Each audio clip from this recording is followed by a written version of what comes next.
दोस्तों, आपको अगर म्यूचुअल फ़ंड लेना है और म्यूचुअल फ़ंड में आपको एसआईपी शुरू करना है। एसआईपी का मतलब होता है सिस्टमैटिक इन्वेस्टमेंट प्लान। ये अगर आपको शुरू करना है तो इसे कैसे शुरू करें, इसके सारे स्टेप्स क्या है, किन बातों का ध्यान रखना है, चार्जेस क्या होंगे, इन सब के बारे में जो है डिटेल्स मैं आपको दे रहा हूँ। एंड हम एक एसआईपी जो है लाइव चालू करके यहाँ पर देखेंगे। अब देखिए, मार्केट में जब इन्वेस्ट करना होता है, कई सारे ऐसे फंडे होते हैं जो दिए जाते हैं। उनमें से एक फंडा ये है कि एसआईपी करो और पैसे जो है हर हफ्ते या हर महीने जो है एक फिक्स्ड जो है केडेंस में आप मार्केट में इन्वेस्ट करो। अब ये चीज़ क्यों कहा जाता है? ये इसलिए कहा जाता है कि मार्केट में जो सही अमाउंट ऑफ वेल्थ बनता है, जिसको कंपाउंडिंग कहते हैं, उसे होने में समय लगता है। और दूसरा, हर महीने जब आपकी सैलरी आती है या आपकी इनकम आती है, उसमें से इमीडिएटली अगर आप पहले इन्वेस्ट कर देते हैं एसआईपी के द्वारा, तो वो पैसे आपके सेफ़ हो जाते हैं, कहीं मार्केट में इन्वेस्ट हो जाते हैं, लॉन्ग टर्म के लिए आपका एक तरीके से एसेट बन जाता है। अब देखिए, मैं आपको यहाँ पर फाइनेंशियल एडवाइस नहीं देना चाहता हूँ। मैं ये नहीं बताना चाहता हूँ कि कितने का एसआईपी करो करो नहीं करो, आपके लिए सही है नहीं है। आप ये वीडियो देख रहे हो तो मैं अज्यूम कर रहा हूँ कि आप ऑलरेडी सोच रहे हैं एसआईपी करने के बारे में। तो मैं आपको एसआईपी करने का जो प्रोसेस है वो बताऊँगा। पहला तो देखिए, म्यूचुअल फंड में इन्वेस्ट करने के लिए एक हमें प्लेटफॉर्म चाहिए होता है, ऐप चाहिए होता है, या फिर हमें डायरेक्ट जाके किसी कंपनी के वेबसाइट पर करना होता है। मैं जो मेथड यूज़ कर रहा हूँ वो है धन ऐप के थ्रू। धन में मैंने एक अकाउंट खोला है और अपना केवाईसी पूरा किया है, और धन में मुझे डायरेक्ट म्यूचुअल फंड्स मिलते हैं। मतलब इनमें एक्स्ट्रा कोई कमीशन नहीं लगता है। सबसे बेस्ट रेट पर ये म्यूचुअल फंड्स में इन्वेस्ट हो सकता है। एजेंट्स के थ्रू या फिर कई बार बैंक्स के थ्रू जो म्यूचुअल फंड्स में हम पैसे लगाते हैं, उसमें डायरेक्ट फंड्स नहीं मिलते हैं, रेगुलर फंड्स मिलते हैं, जिसके चार्जेस ज़्यादा होते हैं। एज ए रिज़ल्ट रिटर्न्स कम होते हैं। सो धन में अकाउंट मैंने जो है ओपन कर लिया है। केवाईसी का प्रोसेस ऑनलाइन है, काफ़ी सरल है। मुझे अपना पैन, आधार बेस्ड वेरिफिकेशन और बैंक अकाउंट के डिटेल्स देने पड़े इस प्रोसेस को करने के लिए। अब यहाँ पर जो है ऐप में लॉगिन करने के बाद यहाँ होम सेक्शन के अंदर ही आप देखेंगे म्यूचुअल फंड्स का ऑप्शन है। हम यहाँ जाएंगे, एक म्यूचुअल फंड को सेलेक्ट करेंगे और अपना एसआईपी शुरू करेंगे। म्यूचुअल फंड्स के स्क्रीन पर आने के बाद सबसे पहले हमें जिस म्यूचुअल फंड में निवेश करना है, एसआईपी करना है, उसे या तो हमें सेलेक्ट करना है, या फिर अगर आपने रिसर्च पहले से ही किया हुआ है तो यहाँ सर्च करके उसे ढूंढना है। सिलेक्शन जो है म्यूचुअल फंड्स का कैसे होता है, उस पर एक अलग वीडियो मैंने बनाया हुआ है। आज हम यहाँ पर देख लेते हैं कि ये जो इक्विटी का टैब है उसमें हम जाते हैं और हम एक कोई भी फ़ंड सेलेक्ट कर लेते हैं एसआईपी करने के लिए, एसआईपी समझने के लिए। फ़ंड सिलेक्शन पर और भी वीडियोस हम बनाएंगे कि क्या क्या रिसर्च ऑप्शंस अवेलेबल है। लेकिन एक बात का ध्यान रहे कि मैं कोई भी स्पेसिफिक फ़ंड आपको यहाँ पर रेकमेंड नहीं कर रहा हूँ। वो एक मामला है जो आपको अपने सर्टिफाइड फाइनेंशियल प्लानर के साथ करना चाहिए। अब यहाँ पर फ़ंड सेलेक्ट करने के बाद उसकी बेसिक डिटेल्स यहाँ पर अवेलेबल होती है। आप देखेंगे तो फ़ंड जो है, फ़ंड के अंदर आपको स्कीम का जो स्नैपशॉट है वो एक इम्पॉर्टेंट इन्फॉर्मेशन देता है कि लमसम अमाउंट आप क्या डाल सकते हैं और मिनिमम आपका एसआईपी कितने का हो सकता है, फ़ंड में कितना पैसा ऑलरेडी लोगों ने लगाया हुआ है, और फ़ंड का एक्सपेंस रेशियो क्या है। एक्सपेंस रेशियो भी इम्पॉर्टेंट होता है कि खर्चा क्या होगा। दूसरा, क्या कोई लॉक इन पीरियड है, वो ज़रूरी होता है जानना। यहाँ पर इस फंड का कोई लॉक इन पीरियड नहीं है, लेकिन 1 साल से पहले अगर आपने पैसा निकाला तो 1% का एग्ज़िट लोड लगता है। अब ये एग्ज़िट लोड होता क्या है, देखिए समझिए कि हमने एसआईपी चालू किया। 1 अप्रैल को हमने डाला 500 रुपया, फिर हमने डाला 1 मई को 500 रुपया, फिर हमने 1 जून में वापस 500 रुपया डाला। ये 2024 का है। अब ये हर इन्वेस्टमेंट जो है, हर एसआईपी जो कटा है, उसे एक अलग इन्वेस्टमेंट माना जाता है।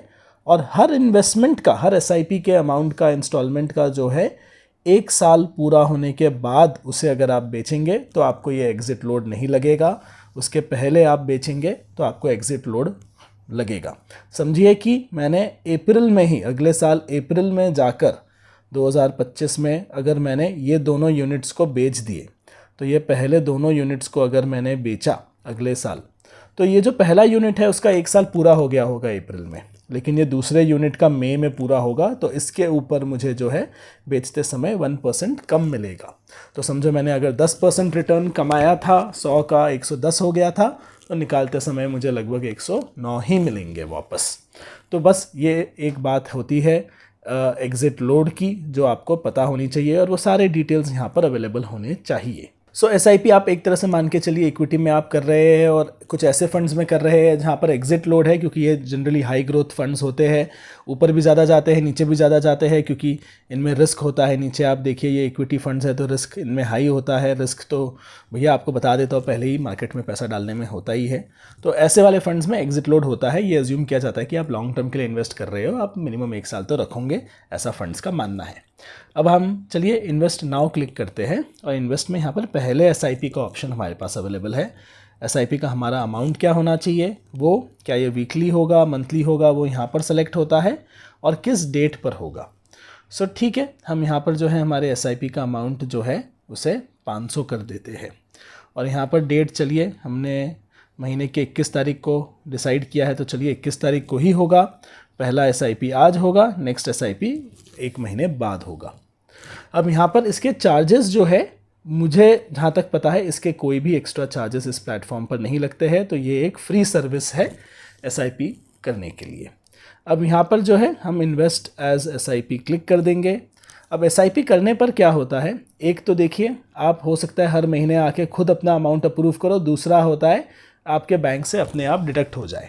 मैं यहाँ पर कोशिश करूँगा कि बैंक से डिडक्ट जो हो जाए उसका सिस्टम मैं यहाँ पर इनेबल कर दूँ, लेकिन उससे पहले एक OTP वेरिफिकेशन करना है आगे बढ़ने के लिए।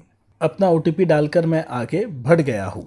अब यहाँ पे जो पहला इन्वेस्टमेंट है 500 का, वो मांगा जा रहा है, और यहाँ पर UPI का ऑप्शन मुझे दिया जा रहा है। तो चलिए मैं मेक इन्वेस्टमेंट ऑफ 500 क्लिक कर देता हूँ, तो आज का इंस्टॉलमेंट तो चला जाएगा यहीं से। तो मेरे UPI ऐप पर जो है नोटिफिकेशन जो है आ गया है, मैं उसे अप्रूव कर देता हूँ। ध्यान रहिए, जो बैंक अकाउंट आपने लिंक किया हुआ है और जो आप ही का बैंक अकाउंट है, उसी से आप ये पेमेंट कर पाएंगे। ये पेमेंट मेरे यहाँ से अब जा चुका है, और यहाँ पर जो है ऑर्डर प्लेस्ड आ गया है। अब मुझे ऑप्शन मिल रहा है सेटअप ऑटो पे फॉर इन्वेस्टमेंट्स।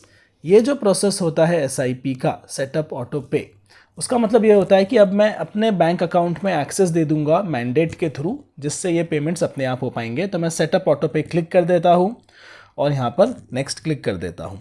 ऑटो पे का लिमिट जो होता है आप सेट कर सकते हो, क्योंकि आपने एक SIP 500 की है, कल शायद 5000 की एक और करे, और आप अमाउंट बढ़ाते जाए, तो आप एक अमाउंट मैक्स यहाँ पर सेट करके रख सकते हैं। तो इस अमाउंट को मैं जो है सेट कर देता हूँ, लेकिन इन्होंने ऑलरेडी बताया कि अमाउंट मिनिमम 1 लाख होना चाहिए, तो ये इस अमाउंट को हम मिनिमम 1 लाख रखते हैं। इसका मतलब ये नहीं कि 1 लाख रुपए आपके इसमें से कट जाएंगे। मैंने 500 का SIP सेट किया है, तो 500 ही हर महीने मेरे अकाउंट से कटेंगे। तो यहाँ पर जाके मैं प्रोसीड टू नेक्स्ट क्लिक कर देता हूँ, और यहाँ पर जो बैंक अकाउंट मेरा एडेड है, उसी बैंक अकाउंट में अब मुझे नेट बैंकिंग में साइन इन करना होगा इस पेमेंट को सेटअप करने के लिए। सो ये प्रोसेस भी जो है या तो डेबिट कार्ड से कर सकते हैं, नेट बैंकिंग से या आधार से। मैं नेट बैंकिंग से इस प्रोसेस को पूरा करने वाला हूँ। मैं नेट बैंकिंग सेलेक्ट करने वाला हूँ। मेरे बैंक डिटेल्स को मैंने वापस चेक कर लिया है। यहाँ पर इस टिक बॉक्स को हम क्लिक करेंगे, और फिर हम सबमिट करेंगे इस चीज़ को ऑथराइजेशन के लिए। अब यहाँ पर मुझे अपने नेट बैंकिंग में साइन इन करके इसे जो है अप्रूव करना होगा। यहाँ पर मैं अपने बैंक के नेट बैंकिंग में साइन इन कर लेता हूँ इस ट्रांजैक्शन को अप्रूव करने के लिए। मैं यहाँ पर अपने नेट बैंकिंग में लॉगिन कर रहा हूँ और उसका OTP एंटर कर रहा हूँ। अब यहाँ पर जो है नेट बैंकिंग में एंटर करने के बाद सारे डिटेल्स जो है इस SIP कटने के लिए जो मैंडेट है उसके सारे डिटेल्स मुझे बैंक यहीं पर दिखा रहा है। यहाँ पर जो है म्यूचुअल फंड पेमेंट के लिए ये है, इंडिया क्लियरिंग कॉर्पोरेशन के थ्रू इसे इस्टेब्लिश किया जा रहा है। फ्रीक्वेंसी एडहॉक का मतलब ये होता है कि जब भी ऐप के थ्रू, धन ऐप के थ्रू रिक्वेस्ट आएगा, ये पैसा जो है डिटेक्ट होगा।